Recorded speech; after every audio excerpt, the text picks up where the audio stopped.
नमस्कार साथियों, स्वागत है आप सभी का हमारे चैनल पर। इस समय हम लोग मौजूद हैं ललितपुर जनपद के एक ब्लॉक बार में, जहां ब्लॉक प्रमुख प्रतिनिधि कल्याण सिंह राजपूत जी हमारे साथ हैं। निर्विरोध ब्लॉक प्रमुख चुनाव पर निर्वाचित हुए थे यहां बार से, और आज वो हमारे साथ हैं और बात करेंगे उनके विकास के बारे में। साथ ही लोकसभा का चुनाव है, पंडित अनुराग शर्मा और प्रदीप जैनादेव दो कैंडिडेट कांग्रेस पार्टी से और भारतीय जनता पार्टी से आमने सामने है, तो वहीं बहुजन समाज पार्टी ने अभी तक टिकट नहीं दी है। तो इनसे इनके कामों पर और आने वाले चुनाव के बारे में हम लोग चर्चा करेंगे कि आखिर चुनाव किस तरफ है। स्वागत है सर सबसे पहले आपका। जी धन्यवाद पत्रकार साहब राम लखन यादव जी। पहले आपका जो आपके ब्लॉक प्रमुख कार्यकाल में प्रतिनिधि के रूप में आप कार्य करते रहे हैं, और बुंदेलखंड की ऐसी पराकाष्ठा है कि यहाँ पर महिलाएं ना के बराबर काम करती हुई दिखाई देती हैं। प्रतिनिधि के रूप में आप यहाँ पर कार्य कर रहे हैं, तो किस तरीके से आप कार्य कर रहे हो, जनता तक कितना विकास आपने पहुँचाया है? देखो ऐसा है कि पत्रकार साहब, प्रतिनिधि के जो समय पे हम काम कर रहे हैं ये तो सही बात है। हमारी जो धर्मपत्नी हैं श्रीमती गुणमाला जी वो भी काम देखती हैं समय समय पर। अब महिलाएं हैं और इसलिए वो देखती हैं काम, लेकिन कम देखती हैं। हालांकि जब काम कंप्लीट हो जाता है और निर्माण हो जाता है और जब उसका निरीक्षण होता है तो बीडीओ और ब्लॉक प्रमुख श्रीमती गुणमाला जी जाती हैं। लेकिन जब काम कराने की बात होती है तो मजदूर या व्यवस्था ये सब हमें और हमारे ठेकेदार को देखना पड़ती है, क्योंकि बार बार जो विकास का काम है उसमें एक काम कराने के लिए महीनों निकल जाते हैं। तो ऐसे में ब्लॉक प्रमुख और बीडीओ का हर समय जाना मुमकिन है, और जेई और हम और ठेकेदार जो वेंडर होते हैं वो जाते हैं समय समय पर, गुणवत्ता देखते हैं, काम कराते हैं। इसी का हम प्रतिनिधित्व करते हैं, ना कि हम ब्लॉक प्रमुख जो प्रतिनिधि हैं उसके रूप में काम करते हैं। हम जो विकास है उसकी गुणवत्ता के लिए जाने आने का काम करते हैं। आप जब यहाँ से ब्लॉक प्रमुख निर्वाचित हुए, तमाम गाँव में बार ब्लॉक के पानी की भी समस्या थी और भी तमाम समस्याएं थी, तो इस विषय में आपने क्या कार्य किया है? पानी के लिए हमने इस समय लगभग 20 से ज़्यादा टंकी लगाई हुई हैं, जो प्लास्टिक की आती हैं, जो सोलर पैनल कहते हैं, जो सूर्य से चलती हैं और स्वचालित होती हैं। और वो ऐसे ही हमने लगभग 20 से 25 टंकियों के सेट लगाए हैं। जैसे उदाहरण तौर पर हम बात करें तो प्रॉपर बार में आपके मोहल्ले में भी लगी है, जो रेंज ऑफिस के सामने है, भेलोनी सुबह में लगी है, इंद्रपाल सिंह जी इंद्रकाल के पास लगी है। तो वो मेन रोड पे है, आम जनमानस की लगी है। लड़वाई तेगेला, भेलोनी सुगा, पारोन जाने वाले और धनगोल उस चौराहे पर भी लगाई गई है टंकी। और भेलोनी लोध में लगाई गई, बानपुर में, केलागुआ में, मेन मार्केट में लगाई। केलागुआ में तो वहाँ ऐसा समय था जब टंकी नहीं लगी थी तो पानी बोतलों में बिकता था। वैसा तो वाटर बिक ही रहा हर जगह, लेकिन बिना फिल्टर का तो केलागुआ में पानी की बहुत समस्या थी। तो हमारी टंकी से बहुत फायदा हुआ। आमतौर पर एक और चीज़ कही जाती थी, जो गांव की खराब सड़कें हुआ करती थी, तो सड़कों की तरफ आपने कितना प्रयास किया है? सड़कें हमने ऐसी बनवाई जहां विवाद की स्थिति थी, वहां हमने अपनी जी जान लगा के, मेहनत लगा के और सरकार का पूरा सहयोग लेके, माननीय मंत्री जी श्री मनोहर लाल पंत, श्री राम रतन कुशवाहा जी विधायक जी, और माननीय अनुराग शर्मा जी जिलाध्यक्ष संगठन के हैं, राजकुमार जी चूना, और जिला पंचायत अध्यक्ष जी श्री कैलाश निरंजन जी, इन सबके सहयोग से जिले का जो नेतृत्व है वो बहुत अच्छा है। इनके प्रयास से हमने ऐसे ऐसे विवादित जगह रोड डाले हैं, जैसे गेंदौरा धनगोल के बीच में ये हमने 900 मीटर का लिंक रोड डाला है, जिसे BMW कहते हैं। जहाँ खेतों वाले बहुत विवाद करते थे, जबकि उनकी रास्ता सरकारी है, नक्शे में थी, लेकिन अपने गुंडई और बल पर वो लोग डालने नहीं देते थे। पुराने ब्लॉक प्रमुख रहे रामजीवन सिंह यादव जी, वो रोड वहीं छुड़ाए थे, तो हमने वहां जाके खड़े होकर डलवाया। तो ये सरकार की ही देन है। और आपका रावण मोहल्ला बार में पड़ता है, जहां हमेशा बरसात जैसी स्थिति रहती थी और 2 फुट पानी भरा रहता था, तो वहां भी विवादों का रोड रहा। तो वहां हमने उसकी 2 फुट बुराई करके और बढ़िया पेवर लगा दिया, जो सीमेंट वाले घुमा है उसको लगा दिया है। अब आप जाइए तो वहाँ लग रहा है, मोहल्ले वाले पूरे खुश हैं। तो हमने उनसे कहा कि हमारा काम नहीं है, ये हमारी सरकार का काम है। सरकार ने पैसा दिया, बजट दिया, हम काम करा रहे हैं। तो जनता इसलिए चाह रही है हम लोगों को। अब अनुराग शर्मा चुनावी मैदान में है, झांसी ललितपुर लोकसभा क्षेत्र से भारतीय जनता पार्टी के टिकट पर वो चुनावी मैदान में है। तो जब आप जनता के बीच में पहुंच रहे हैं तो उनका कैसा माहौल आपको देखने को मिल रहा है? उनका माहौल एकदम साफ है। जी जो नारा मोदी जी ने दिया है कि 400 पार, तो ये 400 पार 100% ठीक है जी और ये होने वाला भी है।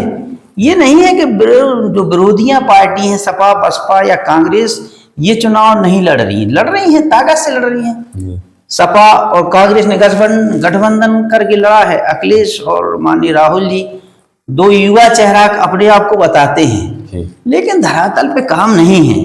काम भाजपा ने किया है। आप गांव में जाइए, राशन फ्री है, जी कोई विवाद नहीं है, किसी को किसी प्रकार भय नहीं है।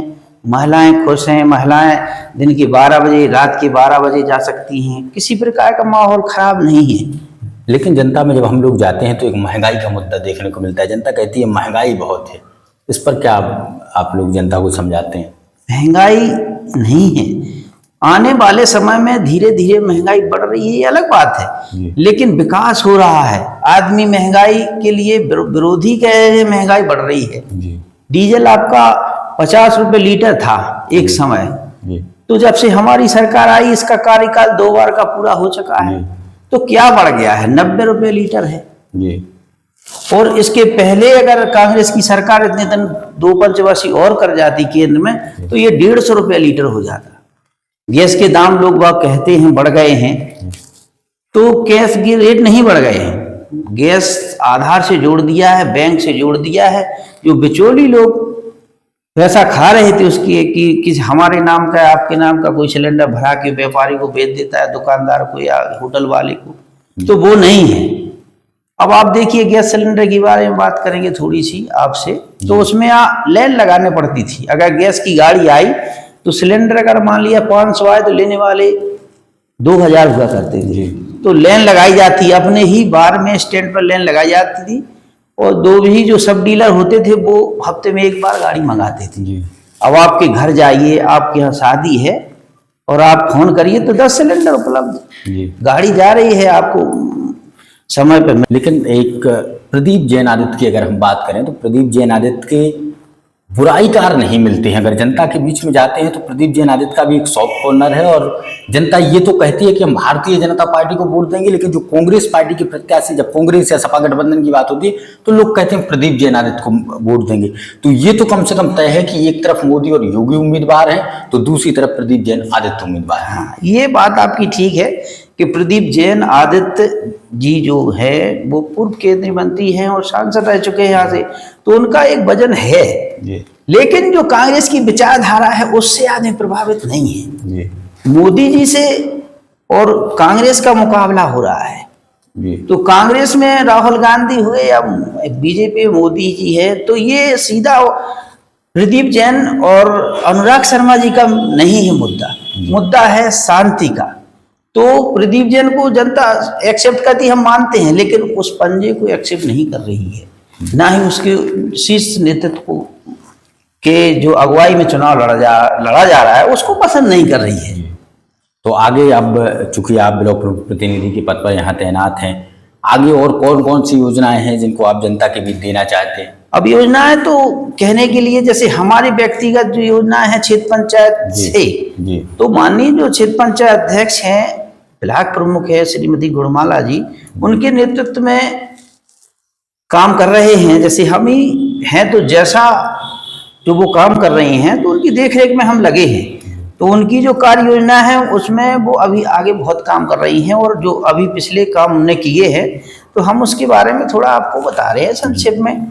जैसे कि उनने 5 मुक्तिधाम बनाए हैं शांति स्थल के साथ। जैसे मररोली में गुल्ला घाट पर आप देखिए, दूर से लगता है, एक समय था कि बरसात हो रही है और जो अपने यहाँ खत्म हो जाते हैं, जिनकी मृत्यु हो जाती है, उनको जलाने के लिए कोई उपाय नहीं था। तो वहाँ 5 गाँव के लोग बागों के लिए बनाया गया है। जैसे मररोली है, चंदौली है, जरावली है और भावनी है। तो इनके लिए बहुत सुविधाजनक बनाया गया है और उनको बहुत लाभ मिल रहा है। दूसरा मुक्तिधाम एक अच्छा सा बना है अभी वर्तमान में केलागुआ में। तो केलागुआ के पास भी ककरेला, डेंगना केलागुआ, प्रॉपर, म्याऊं, जरावली, तो ये भी वहाँ लाभान्वित होंगे। एक डगराना में भी बनने जा रहा है, एक बेलोनी लोध में भी बन गया है, और तमाम आने वाले समय में भी अपन बनाएंगे। तो आप इस दिल्ली में भारतीय जनता पार्टी की, आपके अनुमान से आपको क्या लग रहा है, दिल्ली में कितनी सीटें भारतीय जनता पार्टी और कांग्रेस पार्टी हासिल कर पाएगी, और झांसी ललितपुर लोकसभा क्षेत्र का क्या होगा? बस अंतिम सवाल। झांसी ललितपुर लोकसभा का साफ कहना है कि पंडित श्री अनुराग शर्मा ही विजयी होंगे और रिकॉर्ड मतों से विजयी होंगे। हमारा मानना है कि 4 से 5 लाख में वो विजयी होंगे, और दिल्ली में जो सरकार बनेगी वो माननीय प्रधानमंत्री जी जो हैं मोदी जी ही बनेंगे, और 400 पारे का जो नारा है बिल्कुल सही है, इससे ऊपर ही सीट आएंगे। इसमें कोई किसी प्रकार का दोहरा नहीं है। अब जनता में हम भी जाते हैं तो एक लोग बाग हमसे पूछे भाई कि आप ब्लॉक प्रमुख जी हैं, तो हमने कहा हम उनके प्रतिनिधि जी हैं, बताइए क्या काम है। बोले हम सोचा है कि इस बार हम वोट कहाँ दें। तो हमने उनसे कहा कि आपको वोट वहां देना है जहां आपको सुख शांति मिल रही है, आप सुरक्षित हैं, ऐसी पार्टी को आप चुने और ऐसी में वोट दें। तो हमने उनसे पूछा आप ही बताइए कि ऐसे में आपको बीजेपी अच्छी लग रही है, योगी जी की सरकार अच्छी लग रही है, या मोदी जी की सरकार अच्छी लग रही है, ये डबल इंजन की सरकार अच्छी लग रही है आपको, या कांग्रेस या बसपा की सरकार अच्छी लग रही थी। तो वो सीधे बोले भैया कि हम तो मोदी जी को वोट देंगे, हम लोग सुरक्षित हैं, और जब से माननीय योगी जी यूपी में आए हैं गुंडा माफिया खत्म हो गए हैं। तो हमने उनसे ही पूछा कि तुम किसको वोट देना चाहते, तो जनता में सीधा है कि भाजपा ही जीतेगी, अच्छे वोटों से जीतेगी।